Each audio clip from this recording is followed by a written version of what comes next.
Hey there, and welcome back to the Application Insider YouTube channel. I am so excited about today's interview that I'm sharing.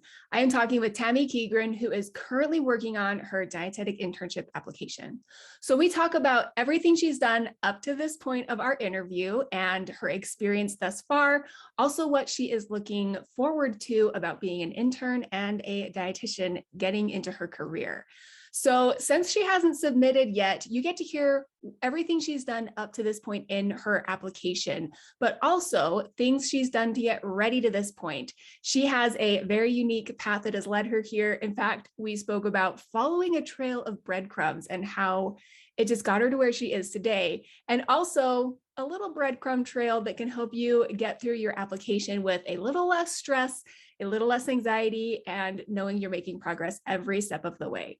So I am so excited to have you hear about Tammy's experience. We had a really great conversation. I just finished talking to her and I'm like smiling ear to ear because we also talk a little bit about Disney, which we both love. So hopefully that is something you will enjoy hearing about as well. Let's listen to Tammy's story. All right, welcome everyone to the Application Insider channel. I am so excited today to be speaking with Tammy Keighran, who is a dietetic student currently working on her application. So welcome, Tammy. Hello. Okay, let's just get started with an introduction. Tell us a little bit about yourself. If you want to say what programs you're in or just what location you're in, just give us a little idea where you are in your dietetics journey so far. Okay, so I post-graduated 6 years ago, which is insane to think about. And so I am currently in the process of gearing up to apply for dietetic internships this coming spring. I graduated from San Francisco State University's dietetic program, and I'm currently working full-time in the city. So I'm ready for this next step. Definitely ready. It's been a long journey, but I'm ready now. You've been working up to this point, and I can only imagine it's nice to be here and be like, maybe seeing a light at the end of the tunnel. Exactly. That's exactly Awesome. what it is. Awesome. All right. Well, describe a little bit where you are in your dietetics education pathway. I think you've taken, a little bit of a meandering path compared to some other dietetic students to get here, and you've got a very interesting background. So share with us, if you will. Okay, just bear with me. It's a little bit of a long story. But just to kind of preface this whole story, I was listening to a podcast the other day and they described this similar process as kind of following the breadcrumbs, right? So it was never like a straight path. It was like, oh, here's this thing. This feels right. Here's this thing. This feels right. And so that's basically how my path goes. I digress. So here we go. I started after high school. I went to culinary school because that was my dream. I was like, I'm going to be a chef. I'm going to do this. I didn't even prepare for anything else. Another story some other time. But so I went to cooking school, loved it, graduated, immediately landed a job right after.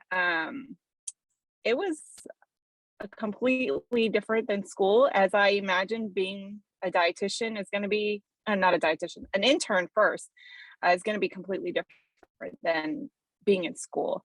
And then after that, I was like, that's great. This is great, and then I went back to school because I wanted to learn more skills.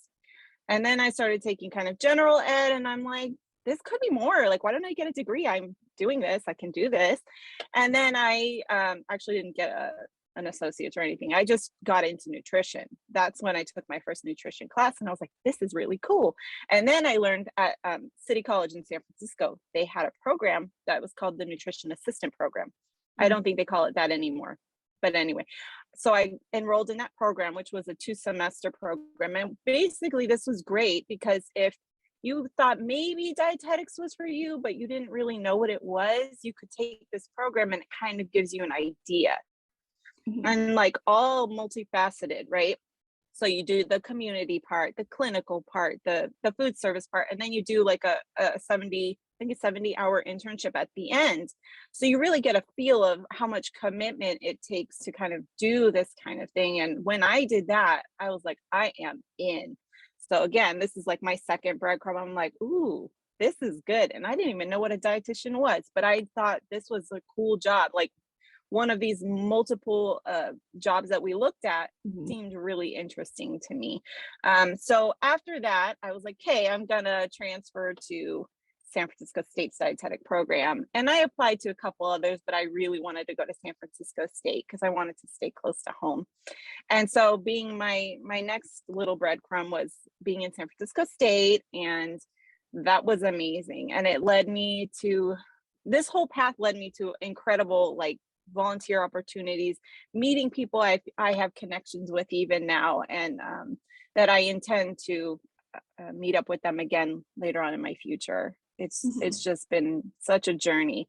So then I graduated from San Francisco State in 2016.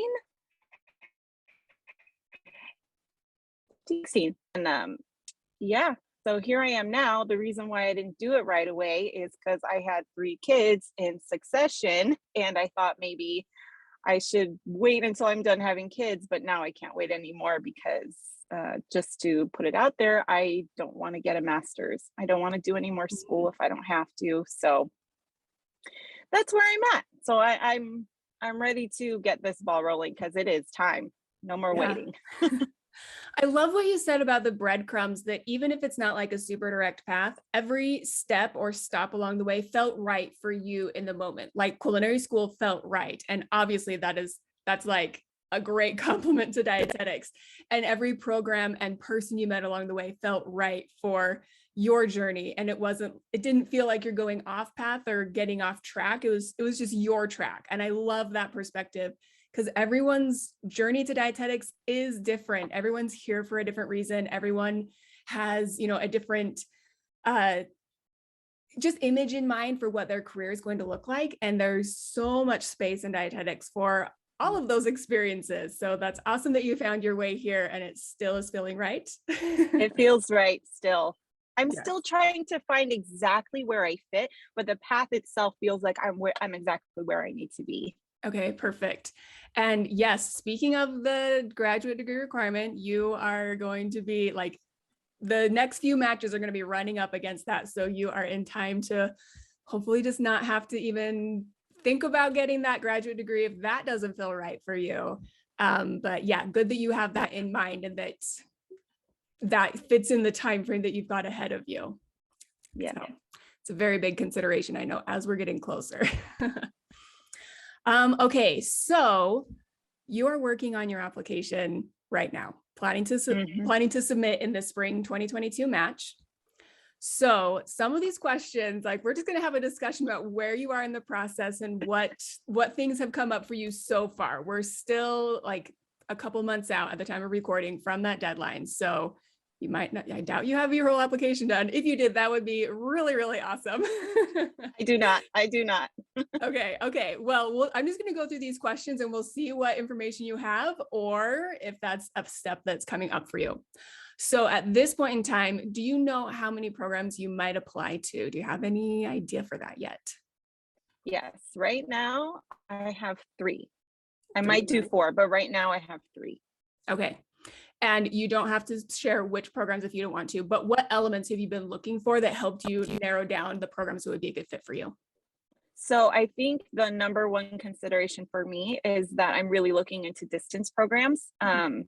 Can I tell just a really quick side story? So when I was in school, I had met with an advisor and I asked, like with my grades, with everything, like, do you think I'd actually get into a regular internship? And she's like, you probably wouldn't get on one on either coast. So East Coast or Mm. West Coast. You'd probably want to look into distance. And I was like, okay. And that kind of stuck with me. And I was kind of bothered by it at first, but now I'm kind of embracing it. Now where I'm at in my life, it seems like the only thing that would really work for me. So that's why I'm really looking into distance programs. Okay, good. But I can imagine the thought process that went into that. If you kind of had your mind thinking, we're going to go for a face-to-face program or maybe in a certain location, and then kind of introducing the idea of a distance program. What was your thought process of like embracing it? Did you do research? Did you talk to people? How did you get to this point where it feels right?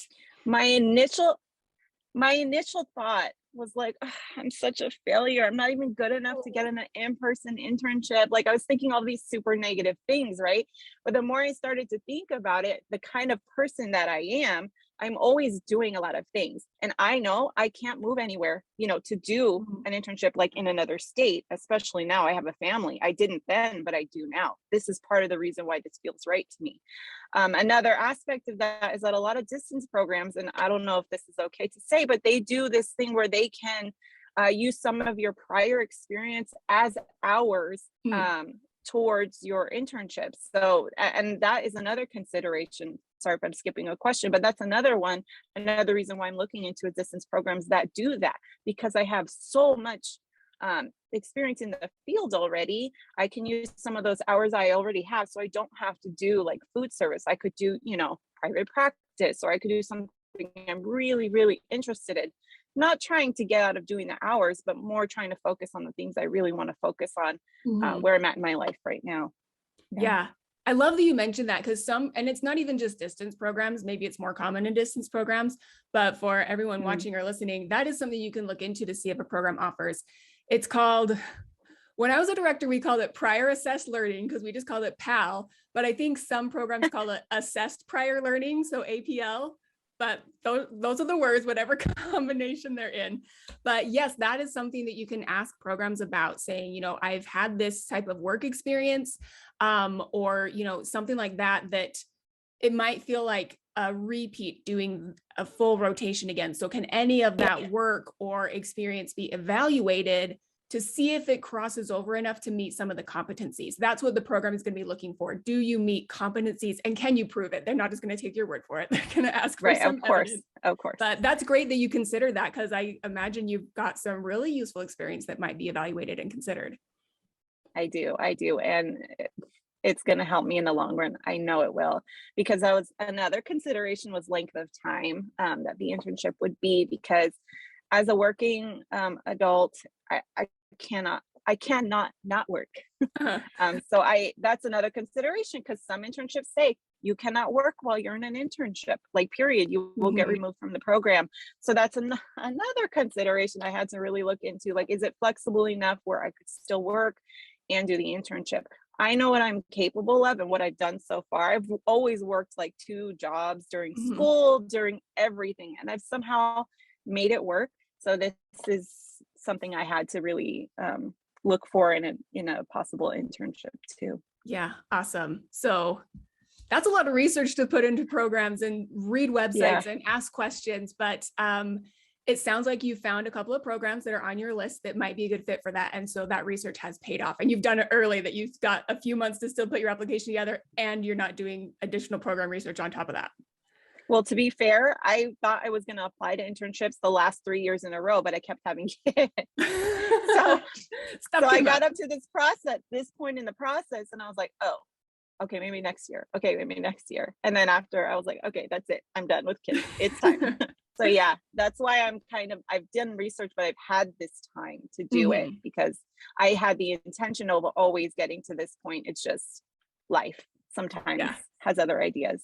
So because anyway, no one's applying to an internship in a vacuum. Maybe people wish they were, but other things are always happening. Yes.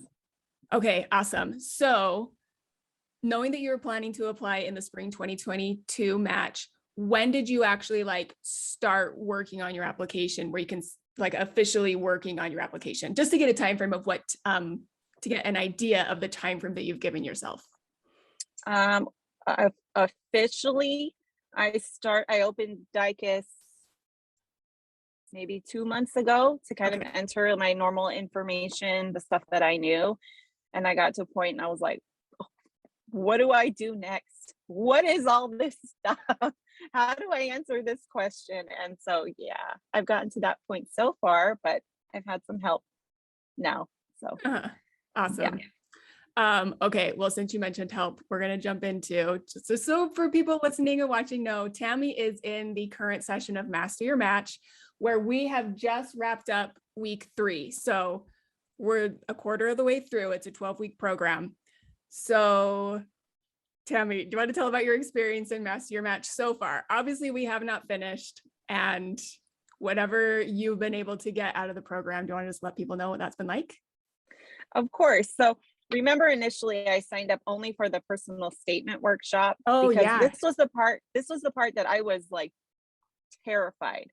I didn't know how to focus. I didn't know what to say. I'm like, I don't know. So that's why I signed up for that one at first. And then I learned that you had this Master Your Match, this program that would guide you through the entire process. And then you would submit it early, right? So that you have a little bit of wiggle room. So far in the program, I have no regrets, by the way, signing up for this 12-week. I'm so glad that I basically upgraded to this program, because I feel like as a person, as I've said before, I've got a lot going on in my life. I need a little bit of hand holding. That might sound bad to some people, but I really need that guidance, that supervision. Otherwise, the things just get lost in the list of priorities. And not that it's not a priority, it's just there's so many things. So far in the program, there's still a lot of information. So even in week 1, I'm like, oh my goodness. And plus I have anxiety. So it's a challenge, like to sit there. I have to take it in small pieces, like a couple videos at a time, not the whole thing, but it's super informative. And I love it. There's discussions in there that we can ask questions. I've seen the new ones but I'm still in week 2, full disclosure. I'm still in week 2 because I'm taking it a little bit slow. Yeah, but it's super helpful. I mean, you take us into Dicus and you show us what this looks like, what this page looks like. And then we have the worksheets to kind of work along, if we can't enter into Dicus, because at some point that's going to close to us. So we're going to have to be able to work on it, even if we can't enter it directly. I'm a little overwhelmed right now because we're talking about the GPA stuff and entering all the classes.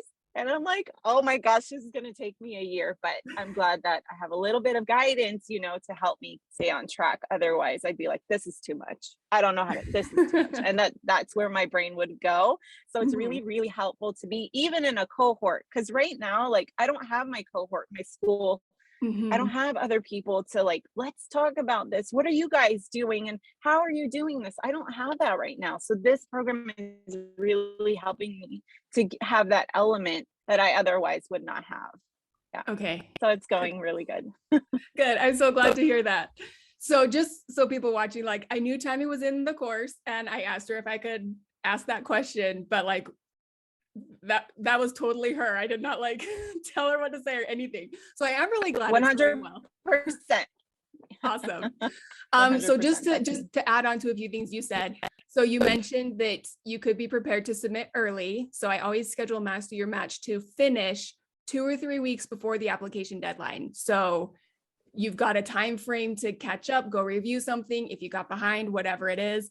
I also always work in a catch-up week. So somewhere in the middle, I think this session it's between week 7 and 8, but somewhere in the middle, I'm just like, there's no new information coming, catch up on stuff, go repeat stuff.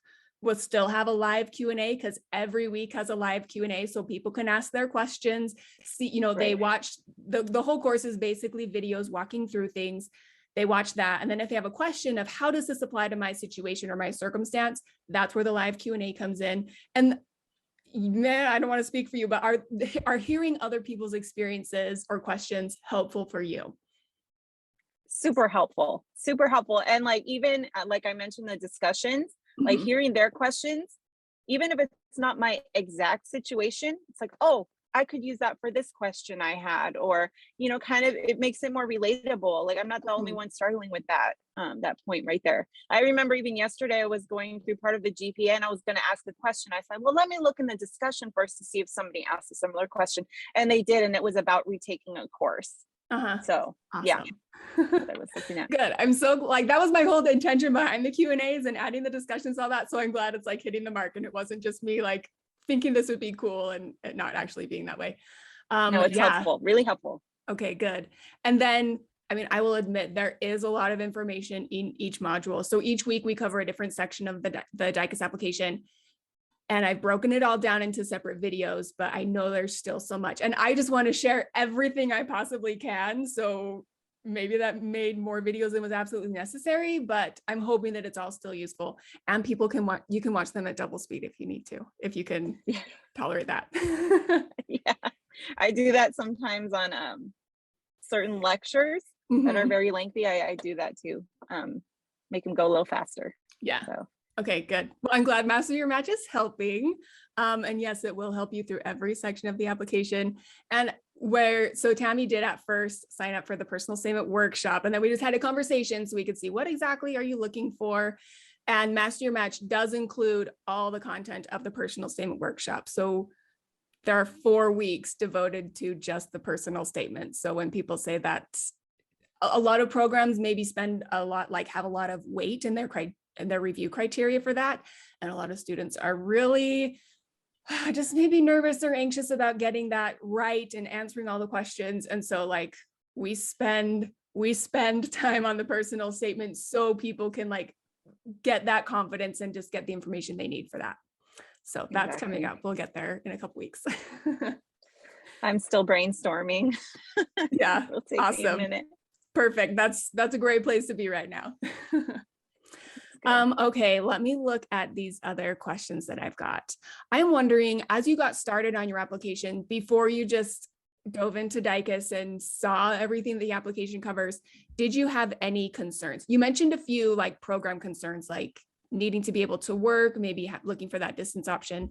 But when it comes to the application, what you actually know you'll be putting into DICUS, have you just had anything that you're like, I don't know, I'm wondering how this will work for my situation? I think I guess not really a concern, but kind of is the, I don't know if this is answering your question, but the experience part, like when do you separate it as like a volunteer thing? And then when is it considered like a professional experience? I don't know. I feel like it's all related. So how do you separate the two? I was thinking of that.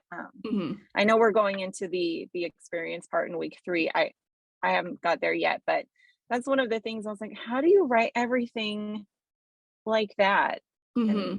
Well, and you've got a lot of experience behind you that you might be thinking, I want to get it all into DICUS. How does all of that work? Where's there space for it all? I mean, and I feel like that's really where my strength lies. Like, to be honest, I wasn't the most diligent student. I mean, I got decent grades, but I'm not a 4.0 student. I'm not even a 3.5 student, let's be honest. But, you know, I feel like with the experience and the personal statement, that's where really they're going to see what I've done. They're going to see my strengths and what I can bring to a program. And I feel like in a little bit of a way, like kind of selling myself, like, this is what I bring. This is what I've am. This is what I've done.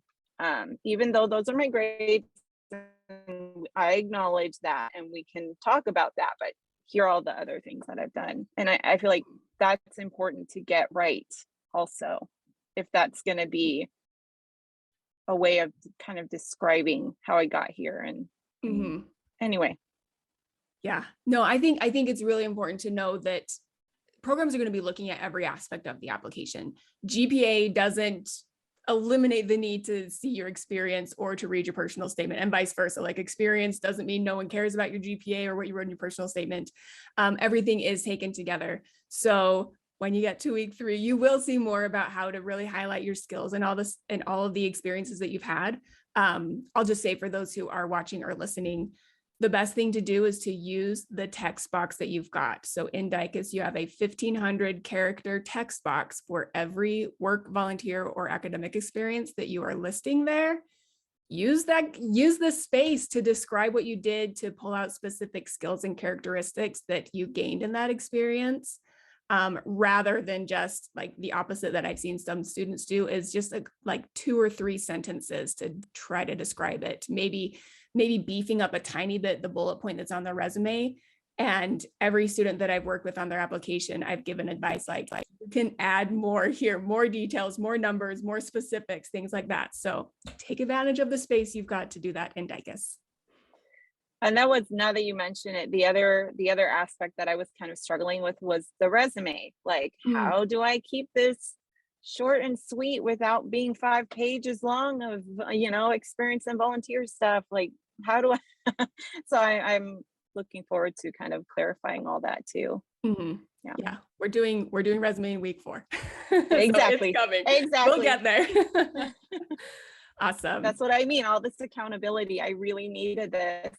Mhm. to keep me on track. Yeah. Yeah, Okay, good. Well, hopefully the Master Your Match schedule will help you do that. No, we're going to cover everything, and you don't need to be thinking about the whole application all at the same time. exactly. I'm here for it. It's great. Okay, some of these questions I'm just rewording in my head because some of them I've asked people who have already submitted their applications. So since you're still working on yours, I guess at this point, you're still in the application process, but even still being in the middle of things, what advice would you give to yourself if you could go back and like start over? You don't have to. No one actually wants to do that, but what advice would you give to yourself? Start over in which part? Like if you could applying go or back to when you started your whole application process, like do you already feel like you would start earlier? Do you already feel like you would ask different types of questions? Does anything like if that? I could start over, I think I would do, I guess, more research into like programs like Master Your Match. Like I did I didn't even know like things like that existed. I'd be like, wouldn't that be really cool if they had like supervision so that you could really do your application with someone and, without paying an astronomical amount of money, which is another thing that I found with most programs. Mhm. Um, and I really appreciate that your program is not, I mean, it's totally worth every dollar, but I just so grateful that it's not like, hey, why don't you pay, 5 more grand to do this program? But we're students and we can't, Right. so Yes. I mean, I guess, just do the research and find what works best for you, what makes the most sense. So for me, this makes the most sense, this process that goes through the entire thing.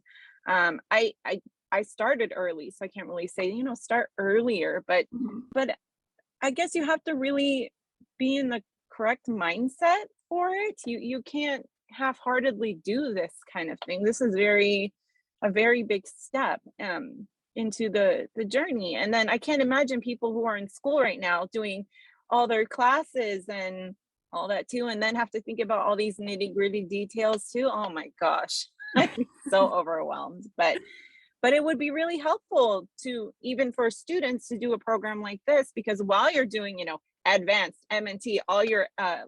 ending classes, the really hard classes, at least you'd have someone, okay, let's stay on track with this too. I know you got a lot going on, but a program like this would be really, really helpful. And Mhm. I might have started earlier if I had a program like this before. Mhm. Yeah. So anyway. Well, I think one thing that you've said just throughout our conversation is that you really knew yourself and what you needed. You knew what else you had going on, knowing that, a schedule or some accountability worked into your system would be helpful for you personally. Like that's just the way you work or how you operate. Knowing that is really Yes. important. So for other students and anyone who's working on their application, I think that's a big thing to consider as far as what type of guidance do you need? Do you just need a tool that you can download and use on your own time? Are you looking for, an opportunity to work directly one-on-one with someone? Are you okay with a group thing? What is going to fit your work style and your learning style best? Knowing that is really important. So you get something that really is a good fit. And I'll just say right here, if Application Insider offers what that is fantastic. And if someone else offers a better fit for you, my desire is that you get the help you need to submit the application that you feel really good about. So hopefully Application Insider offers something like that. But if I don't, I want you to find what works for you. So I'm glad for you, Tammy, that you found this that is a good fit for you and your schedule and your own approach to things. Yeah, it's also your expertise. Like you were dietetic internship, director. You Mhm. know this process. It's not like someone who just kind of learned it and is teaching it to others. Not saying it can't be done, but you've been there. You've seen the applications. You've seen all these different situations, and it's super helpful to know that you have that expertise behind you. It's not just, another, I don't know what to say. But anyway, your expertise is very valuable. Yeah, good. Well, I'm glad that's coming through. Hopefully everyone who is offering something knows what they do have to offer. And I feel like the experience I have does, provide an edge that students might be looking for. So hopefully that is coming through. All right. So I know like you haven't even submitted your application yet, so let alone started your internship specifically. But I'm wondering, when you get to the internship, like what are you looking forward to most about being an intern? Ooh, about being an intern. So I'm really, really looking forward to doing the things that scare me. So I love doing community. I love doing food service. I love, even entrepreneurship to an extent. I'm super interested in that too. But I'm interested in doing clinical because it scares the living you know what out of me. I am so scared that I don't know anything, that I don't know enough, that that I'm gonna go in there and they're gonna think I'm stupid or whatever, like this total imposter syndrome, right? And so I'm looking forward to doing those things and actually learning in that kind of capacity where it challenges me, but I can learn with my hands. So that's the thing that I love to do. It's hard for me to learn like kind of abstractly with a book, whatever, but when I'm on the ground, my feet are on the ground, my hands are in the work, I can really get it, right? I have an idea in my head what it would be like, but to do it, to like be in it, I really look forward to that. I'm scared of it, believe me. I'm like, I don't know if this is for me, but I'm looking forward to challenging myself to meet that. So I'm really looking forward to that. And also, I really want to do like virtual private practice rotation. Super, super interested in doing that. So, yeah, awesome. Yeah. I love your mindset to that. I am not the person that's like, I'm most excited about the hardest part. That's not my own personal approach. So I love hearing that because I feel like that's just going to add to your learning experience overall, that you're looking forward to that. That's great. Like I'm literally shaking thinking about it, but I'm also really looking forward to it. Good. That alone is going to make you a really great intern. I've had some supervised practice before, I've done shorter internships, but nothing like this. So yeah, this internship is kind of in a class of its own. For sure. From what I've heard. Yeah. Yeah. Okay. And then thinking ahead into your career, maybe should have asked this earlier. I'm looking if I missed a question, but what area of dietetics are you thinking that you might get into? You mentioned you're excited about clinical, you've had some experience in food service, virtual private practice you're excited to learn about. Is what do you see yourself doing in your career as a dietitian? So I don't think I'll be doing a clinical job. I'm just saying I could end up there, but right now I don't see myself doing maybe clinical, but maybe like it would be outpatient, something like that. I'm not in a hospital. I work in a hospital now in nutrition services, and I'm just like, no, I don't want to do that. I definitely want to learn that, but I don't think I want to do that. But I would love to actually, have a private practice, doing mindfulness or intuitive eating or health at every size. I would love to do that because it's a really important part of dietetics, and maybe some people poo-poo the idea, but I think it's incredible. And I've seen people who have been healed by it, and I would love to have a group program. I would love to do, one-on-one, not like in person, virtual. I would love to do. I don't know if that makes sense, but I would love to do that. I would love to reach people. I want to help people. That's why we became dietitians. We want to help people. And in any capacity that we do that, that's what we're doing. We're helping. And I would like to reach a lot of people, not just, a small specific group, but it's something that I would love to do. Yeah. Awesome. I love that. I think every dietitian is going to have their own approach and methods and techniques that work for them, regardless of, that could be said in food service management as well as in, outpatient virtual practices. But just like you have to know what approach is good for you looking for and preparing for an internship, clients and patients have to find the approach that's good for them. And one dietitian might be a really great fit. One person, intuitive eating might be a really great fit for someone. And then someone else is going to do better with maybe a more prescribed meal plan. So Exactly. knowing what areas you are interested in sharing with people is so important, because that is how you're going to know who you're going to be able to reach. And not every dietitian is going to be for everyone. Sorry if that pops someone's balloon, but that's kind of a truth you need to grasp. So knowing what you have to offer and what you want to offer will help you find the people that you'll be able to connect with the most. Exactly. That's exactly it. Awesome. Okay. Well, I hope this isn't a repeat from the advice question that you would give yourself, but in every episode and every interview, I like to just give listeners and watchers a piece of like an action item or piece of advice that they can use for their application, their education, or their career. So is there an action item that you would like to share with people today? You know what? I thought about this, what kind of advice I would give to people in a situation like mine. And basically just ask the questions and get the help and do the research early. And I know procrastination happens, and usually my therapist told me, your procrastination probably comes from you thinking that you can't do the thing. You wait until the last minute because you think you can't do it. So I'd say just embrace the struggle and just work on it a little bit at a time. Like if it overwhelms you, just do one little thing that works towards your goal. You don't have to do the big things, just the little things. And take it one step at a time. It sounds so cliche, but yeah, take it one little thing at a time. If you're struggling with, I don't want to deal with the GPA, just order your unofficial transcript. Just look at it.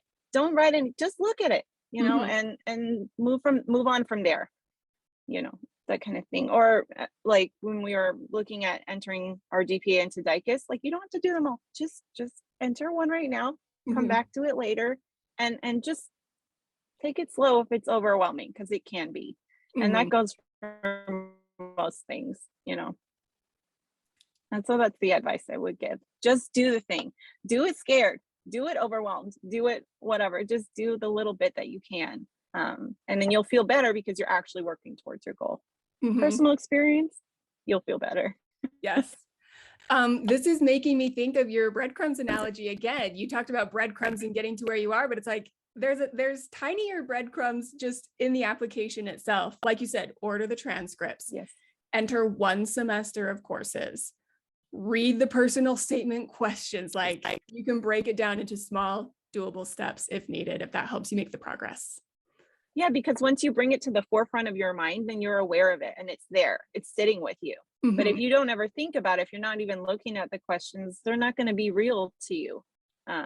So I think it helps.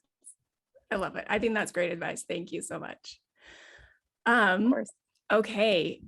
Are you on social media if people want to see what you're up to or anything like that? Do you have a social media handle you'd like to share? I am on social media. I actually am. I have a blog and all that. So it's under that name. So my Instagram is Nutrition and Pixie Dust, and it is exactly how it sounds. It is nutrition and Disney related content.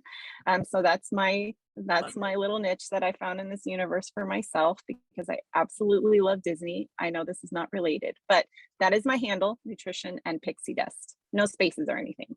Okay. Well, I also love Disney. I will definitely be following you. So that's awesome. I will include that on the show notes so people can go get nutrition and Disney content, or whichever half they prefer. There's recipes too, so that's fun. Awesome. Yeah. A little something for everyone. Sounds great. Okay. Well, thank you so much, Tammy, for joining me here with the Application Insider channel and for sharing your story. You shared so many things that I think are going to be relatable to people who are also working on their applications. So I really appreciate you being open-minded to give your advice and your tips and your experience along the way. I was so happy to be here. So excited. Thank you for having me.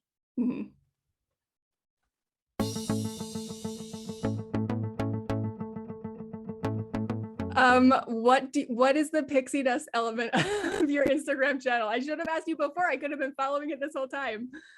So I have a lot of, I'm basically trying, I started this maybe 2 months ago. the Disney, and I don't want to say influencer, but kind of a Disney influencer. So I go to Disney and I'm hold on, let me start over. So I had a hard time niching down. I'm like, what do I even talk about? Like, I know I love Disney and I know I love nutrition. Like, how am I going to bring this in?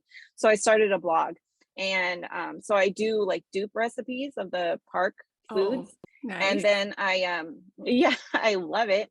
And then I share kind of the things that I find at the parks when I go. And yeah, so moving forward though, I'm going to do like food tours in the park and mindfulness activities while you're there. And so, yeah, that's what I'm doing right now. I'm super That's excited to get started. so awesome. I will definitely be using your recipes. How often, Yay. what is your favorite recipe, Disney recipe to recreate in your home, and which one's the easiest so I can start there? So, I mean, the easiest, well, no, my favorite is Dole Whip. My favorite is Dole Okay. Whip, but it is super intensive. Okay. But the I'll work up easiest to would that. be like, yeah, the easiest would be like the Bengal barbecue stuff, like the Okay. skewers. I find that they're not so bad. They're great. You can start there. I made the tiger tails. I haven't put them up yet, but I made those. Those are really good. Uh-huh. Um, and so I only have 2 recipes up right now because I'm a really slow blogger. But so I have I don't, you haven't been in 2 years, but did you get to have the Incredi cookie? You know, the big num num cookie? Yes. So it's funny. So this last time that I went to Disneyland, I've never done this before, but I was like, I feel like I have the financial backing to like go crazy at food on Disneyland, which I've never, I mean, I'd be like, I'll eat lunch at Disneyland, but then I'm going to eat my granola bars that I brought from home.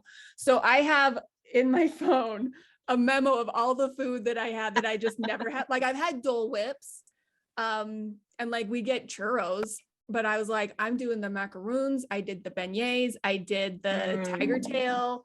What one did you just ask me about? The num num cookie, the So I big did the chocolate chip cookie cookie. because that was obviously new this time since I'd never been before when it was the Incredicoaster. But then like I got purple hot chocolate at the Star Wars land. Like Mm, I actually like mm. I don't know if I ate a single meal because I was eating so many treats because I was like, I've never done like I'm gonna eat my way through Disneyland, not the way a lot of people do, because some people like do that for like serious business. But I was just like, I'm gonna purchase more food in Disneyland than I ever have before. So much fun. Yeah, it's part of the experience. It's, Yes. you know, A huge thank you to Tammy for sharing her experience as she is working on her dietetic internship application. I've never had a student that is sharing that perspective before. I've only spoken with students who had already finished their application. So I hope you found value in that. If that's actually where you are as well, there's still so much that you can share, whatever amount of progress you've made heading into your RD2B goals and into that career that you will have as a dietitian. Everything that Tammy and I talked about that happens to have a link associated with it, including her social media accounts and the application insider guidance that we mentioned, the personal statement workshop and master your match, are down in the caption. So make sure you go ahead and check them out. I know I'm definitely going to be looking for Disney recipes on her social media account because we both love Disney and I feel like I need to try some Disney food. But you can also look at the links for the application insider guidance that we talked about to see if it's a good fit for you, to see if that will help with your own approach to having a positive and less stressful application experience overall. I hope that you found really great value in what Tammy had to share. I loved her perspective and her mindset about going into the application and even preparing herself for her internship by getting excited for the challenging parts, the parts that will really help her push her boundaries and see what she's capable of. I know that that mindset will help her be a good intern, and it might be something that you can use as well to be open-minded and have a positive experience yourself. And with this insider insight, your application is sure to stand out.